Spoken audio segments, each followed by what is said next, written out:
오늘 묵상할 말씀은 에레미야 5장 1절에서 11절 말씀으로 길을 알지 못하는 백성 제목으로 보겠습니다.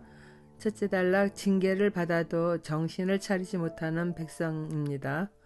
너희는 예루살렘 거리로 빨리 다니며 그 넓은 거리에서 찾아보고 알라. 너희가 만일 정의를 행하며 진리를 구하는 자를 한 사람이라도 찾으면 내가 이 성읍을 용서하리라. 그들이 여호와께서 살아계심을 두고 맹세할지라도 실상은 거짓 맹세니라. 여호와여, 주의 눈이 진리를 찾지 아니하시나이까? 주께서 그들을 치셨을지라도 그들이 아픈 줄을 알지 못하며 그들을 멸하였을지라도 그들이 징계를 받지 아니하고 그들의 얼굴을 바위보다 굳게 하여 돌아오기를 싫어하므로 내가 말하기를 이 무리는 비천하고 어리석은 것뿐이라.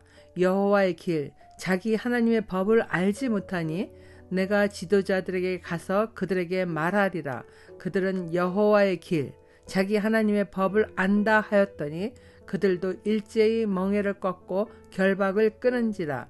그러므로 수풀에서 나오는 사자가 그들을 죽이며 사막의 이리가 그들을 멸하며 표범이 성읍들을 엿본즉 그리로 나오는 자마다 찢기리니 이는 그들의 허물이 많고 반역이 심함이니이다. 하나님은 당신의 선택한 나라 유다 백성에게서 하나님을 온전히 믿는 단 한 사람을 찾을 수 없다 하십니다. 만일 그 한 사람을 찾는다면 하나님은 그들을 용서하시겠다 할 정도로 유다의 전적인 부패는 하나님의 심판을 끌어당기고 있는 것입니다. 유다는 주님을 섬긴다고 말하지만 그 말하는 것과 사는 것이 다르다는 것입니다. 즉 그들은 거짓 믿음으로 맹세하고 입술로만 주님의 이름을 부르는 것입니다.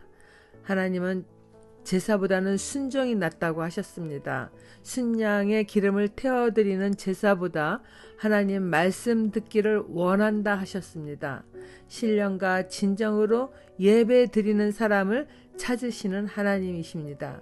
그러나 하나님을 떠난 백성은 징계를 맞아도 얼굴이 바위돌보다도 더 굳어지고 주께로 돌아오기를 거절합니다. 믿음이 적은 무지한 자들이 하나님의 법을 모르니 그처럼 어리석은 행동을 할 수도 있을 거라고 생각하고 싶은데 하나님을 잘 안다 하는 율법에 유식한 자들이 도리어 곱비 풀린 망아지들처럼 제멋대로 행동하며 아예 율법을 저버리는 자와 같으니 어떤 말로도 그들을 변호하거나 이해하거나 용서해 줄 수 없는 하나님 마음입니다. 지도자 한 사람의 책임은 매우 큽니다. 하나님의 말씀을 바로 깨닫지 못하고 바로 서 있지 못할 때 그를 따르는 여러 명이 다 같이 잘못된 길에 들어서게 되기 때문입니다. 결국 숲속에서 사는 사자를 뛰쳐나오게 해서 그들을 물어뜯게 하시겠다 합니다. 숲속의 사자뿐만 아닙니다. 사막에서만 살도록 경계를 그어놓으신 이리까지도 또 표범이 사람들이 살고 있는 성읍까지 들어와 사람들을 물어 죽이겠다 하십니다. 이와 같은 일들은 평범한 일상에서는 전혀 예상하지 못한 일들이지 않습니까? 그러나 공의로우신 하나님이시지만 여전히 자녀를 사랑하는 마음으로 엄한 말로 그러니 제 길에서 속히 돌이키라는 말씀입니다. 돌아오지 않는 경우 이러한 일을 다 당하게 되는 것도 역시 사실입니다. 하지만 대부분의 사람들은 현재 상황이 별일 없는 경우 듣기 좋지 않은 말들을 대부분 무시해버립니다. 더군다나 현실에서 볼 수 없는 하나님의 말씀이라 하니 한 귀로 듣고 한 귀로 흘려버리는 것입니다. 매일같이 하나님의 말씀을 묵상하면서도 성령께서 주시는 깨달음을 얻지 못할 경우 한 귀로 듣고 한 귀로 흘려버리는 것과 다름이 없습니다. 그러므로 예언자 예레미야는 마음을 돌이키지 않는 유대 백성들에게 하나님의 말씀에 순종할 수 있도록 점점 강도 높은 말로 더 힘껏 외칩니다. 오늘날에는 주님의 말씀을 이렇게 가감없이 온전히 전해야 되는데도 불구하고 듣기 어려운 말은 전하기가 점점 힘들어지는 세상이 되고 있습니다. 예레미야는 유다를 침략하는 바벨론이 이처럼 사나운 짐승들 같이 난폭함을 저지를 것이라며 하나님이 이와 같은 심판을 할 수밖에 없는 것은 하나님을 배반하고 제멋대로 살아가는 백성들을 한 사람이라도 돌아서게 하기 위함이라는 것을 그 사랑을 담아서 말하는 것입니다. 사자 같고 늑대 같으며 표범 같은 강한 나라들이 들어서서 하나님을 배반한 행위가 얼마나 잘못된 일인지를 깨닫도록 징벌을 내리시는 것인데 이것이 징벌이 목적이 아니라는 것을 계속 말하는 거예요. 그들은 살아가야 할 길을 잃어버린 자들로 다시 올바른 의의 길로 들어서게 하기 위해서 어쩔 수 없이 힘든 말들을 그들의 마음이 낮아지도록 고난을 이렇게 줄 수밖에 없는 하나님의 그 탄식을 좀 이해할 수 있도록 그것을 전하는 것이죠. 적용 질문입니다. 나는 하나님의 도를 따라 오늘을 잘 살아가고 있나요? 내 생각, 내 뜻대로 자기 중심적인 삶을 살고 있지는 않나요? 두 번째, 가지만 꺾는 징벌에 대해서 봅니다. 내가 어찌 너를 용서하겠느냐? 내 자녀가 나를 버리고 신이 아닌 것들로 맹세하였으며 내가 그들을 배불리 먹인즉 그들이 간음하며 창기의 집에 허다히 모이며 그들을 두루 다니는 살찐 수말같이 각기 이웃의 아내를 따르며 소리 지르는도다. 여호와의 말씀이니라. 내가 어찌 이 일들에 대하여 벌하지 아니하겠으며 내 마음이 이런 나라에 보복하지 않겠느냐. 너희는 그 성벽에 올라가 무너뜨리되 다 무너뜨리지 말고 그 가지만 꺾어버리라. 여호와의 것이 아님이니라. 여호와의 말씀이니라.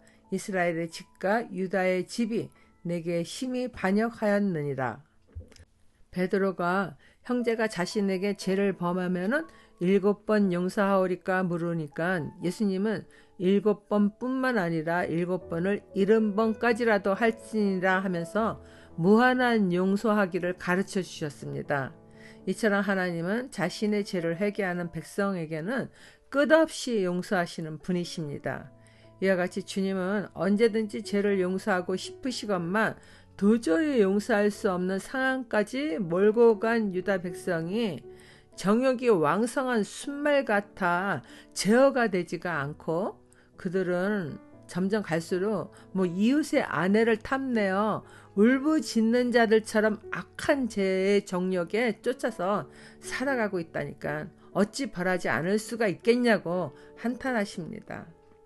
이스라엘의 율법 정신은 결혼하지 않은 여자를 범하는 것보다 타인의 아내된 여자를 범하는 것이 훨씬 더 중한 죄로 여겼습니다. 다른 사람의 아내를 범하는 것은 10계명 중 7번째 간음하지 말라를 범한 죄와 마지막 계명인 내 이웃의 집을 탐하지 말라 하신 탐심의 죄가 더하는 죄악이기 때문입니다. 그러나 하나님은 심판을 하시겠다고 말씀하시면서도 완전히 진멸시키는 것이 아님을 밝히십니다. 침략하는 자들에게 말하기를 유다 백성을 무너뜨리되 다 무너뜨리지 말라 하시는 거예요. 그 가지만 나쁜 열매를 맺은 그 가지만 내 자녀가 아니라는 것이죠. 그러니까 그것만 꺾어버리라는 것입니다. 못된 열매는 꺾어버리지만은 그러나 하나님은 언약을 맺은 백성과 그 구루터기는 살려두어서 여전히 다시 새로운 열매를 맺게 하시려는 하나님의 사랑입니다. 적용 질문입니다. 하나님께서 나의 영혼을 살리시려고 무너뜨리실 때 가지만 꺾어주신 심판이 있습니까? 그러한 때에 다윗처럼 내 잔이 넘치나이다 라는 감사의 고백을 하십니까? 기도하겠습니다. 하나님 아버지, 내 안에 하나님의 말씀이 희미해지는 순간에는 이미 유다 백성들처럼 하나님 아닌 다른 것에 마음을 빼앗기며 자아의 만족을 찾아 행하는 어리석음이 있음을 고백합니다. 저를 살리시기 위하여 아픈 매를 드실 때 이러한 상황을 깨닫고 속히 회개하기를 원합니다. 성령께서 늘 함께 하시며 지혜를 더하여 주시기를 바랍니다. 또한 하나님 앞에서 거짓 맹세를 하는 일이 없게 하여 주시고 말씀으로 저의 영혼을 깨끗하게 씻어 주셔서 옳은 길로만 갈 수 있도록 인도하여 주세요. 좋으신 예수님 이름으로 기도드립니다. 아멘.